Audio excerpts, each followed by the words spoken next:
Hello everyone, welcome to my channel.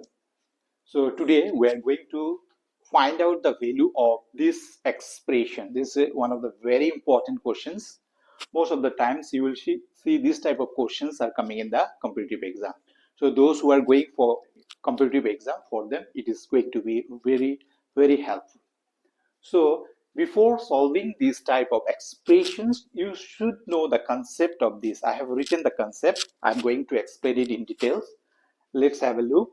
So if you see here AA, that means a unit digit, one digit is repeating twice, then this number we can express in the form of that numbers multiply with 11. If AB, that means two digits are repeating, then that numbers we can express in that form.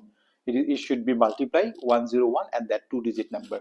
If three-digit numbers are repeating twice, then the three-digit numbers always multiply with 1001. So this concept we are going to apply here in order to get the answer. So this is multiple choice questions. Four options are here. So let me see. I'm going to apply this technique here over here. Let's check. So here 1313, two-digit numbers are repeating twice. That means this number is multiplied with 101 and that two-digit number. So here two-digit number is 13. So if we multiply it 101, same thing 1313 you will get. Now in the second terms, it is 123 126 126, means three-digit numbers are repeating twice. If the three-digit numbers are repeating twice, so we can express in this form, these three-digit numbers multiplied with 1001.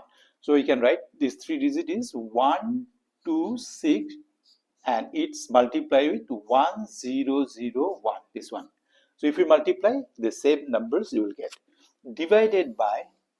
So here no such rule, so you have to take the prime factorizations of 182. If we do the prime factorizations, you will get 2 into 13 into 7, right? Now here in this term here, again you will see that two-digit numbers are repeating 63 and the 63. Two-digit numbers are repeating, then we can express in this form. The two-digit numbers is always multiplied with 101. Here the two-digit numbers is 63. It should multiply 101. You will get 6363. So if you have this concept, easily you can find out the solutions. Now if you can cancel this 13 and 13 will cancel with each other. 101, then 101. Again they will cancel with each other. If we cancel this one, you will get 63, and then 63 here is also there. 63 in the numerator is also there. They will cancel each other. So what are the numbers are left in the numerator? 1001. In the denominator there is 7. If we divide 1001 divided by 7, you will get 143. So this is the answer. So from here, A, B, C, D, D is the correct answer. I hope it's clear to everyone. Thank you for watching.